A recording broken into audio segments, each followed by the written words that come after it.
लोग सब यहाँ आए, इसके लिए भी बहुत बहुत धन्यवाद। आज आप लोग के साथ कुछ झारखंड के ही समस्या को लेकर, छात्रों का जो भी चल रहा है उसको लेकर के हमें कुछ कहना था। क्योंकि पिछले दिनों आप लोग ने देखा होगा कि जिस तरह से झारखंड में छात्रों ने शांतिपूर्ण तरीके से अपना आंदोलन कर रहे थे और उसी शांतिपूर्ण तरीके से वो झारखंड विधानसभा घेराव के तहत प्रदर्शन के लिए जा रहे थे। और हेमंत सोरेन की सरकार ने जिस तरह से शाम को रात के अंधेरे में लाइट काट कर और बर्बरतापूर्ण लाठियां चलाई, वो घोर निंदनीय है। और इसके लिए हम झारखंड के छात्र के साथ साथ झारखंड की जनता इस सरकार को कभी माफ़ नहीं करेगी। मैं तो उन पुलिस वालों से भी कहना चाहता हूं कि जो पुलिस वाले हैं उनके भी भाई भतीजा बेटा निश्चित रूप से वो सीजीएल और जेपीएससी के स्टूडेंट होंगे और उस प्रदर्शन में शामिल होंगे। लोग उनका भी जरूर ख्याल करते। जिस तरह से छात्र की समस्या को लेकर हेमंत सोरेन की सरकार ने मंत्रियों की एक कमेटी बनाई वार्ता के लिए, और उस वार्ता में हमारे जो गिरिडीह के विधायक हैं सुदीप कुमार सोनू जी, जो झारखंड सरकार में मंत्री हैं, उनके नेतृत्व में बनाया गया।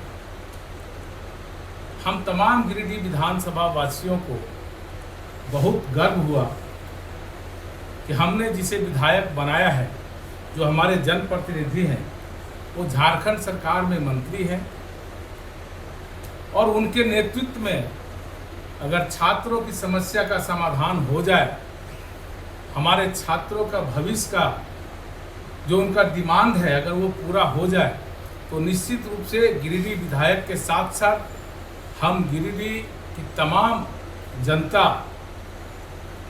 को खुशी होगी और गर्व महसूस होगा कि हमने एक ऐसा विधायक बनाया जो हमारे झारखंड के छात्रों की समस्या का समाधान उन्होंने कर दिया।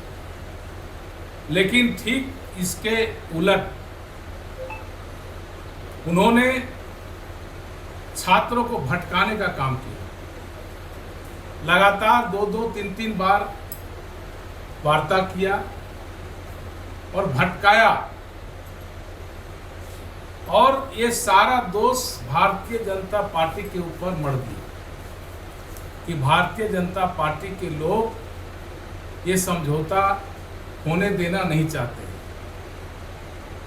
मैं कहता हूं, मैं पूछना चाहता हूं मंत्री महोदय गिरिडीह के विधायक सुदीप कुमार सोनू जी से कि आपके वार्ता में क्या भारतीय जनता पार्टी का कोई नेता या कार्यकर्ता शामिल थे क्या?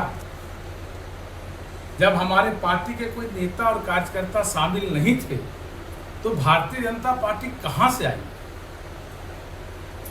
आप क्या चाहते थे कि हमारे जो बच्चे धरना स्थल पर जयपाल सिंह स्टेडियम में बैठे हुए थे, सूखा भात खा रहे थे, लोगों को खाने को नहीं मिल रहा था, पानी नहीं मिल रहा था, और भारतीय जनता पार्टी ने अगर नैतिक समर्थन दिया तो गलत किया? ये हमारे गिरिडीह विधायक को क्या अच्छा नहीं लगा? ये क्या चाहते थे हमारे छात्र जो है वो दम तोड़ दे धरना स्थल पर? इसलिए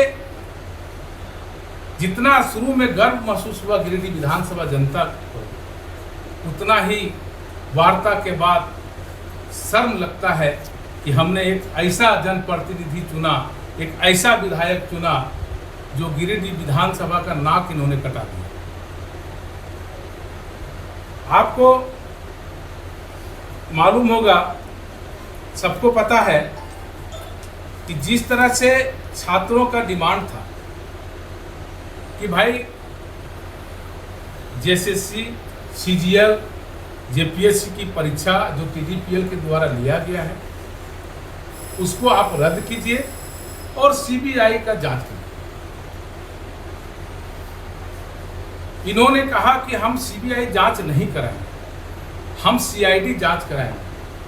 बच्चों का भरोसा सीआईडी से इसलिए उठ चुका था कि पिछला जो सीजीएल का एग्जाम हुआ था तो उस समय सीआईडी जांच कर रही थी और तमाम छात्र जो है वो कोर्ट का दरवाजा भी खटखटाया, लेकिन सीआईडी को इन्होंने प्रभावित करके और जो मार्कशीट बदला गया था, जो बच्चे को एग्जाम के लिए नेपाल में तैयारी किया गया, बंगाल में तैयारी किया गया, वो साक्ष्य को छुपा करके और सही से साक्ष्य को न्यायालय के यहाँ प्रस्तुत नहीं किया, जिसके कारण न्यायालय ने जो फैसला दिया वो बच्चे के पक्ष में नहीं हो पाया।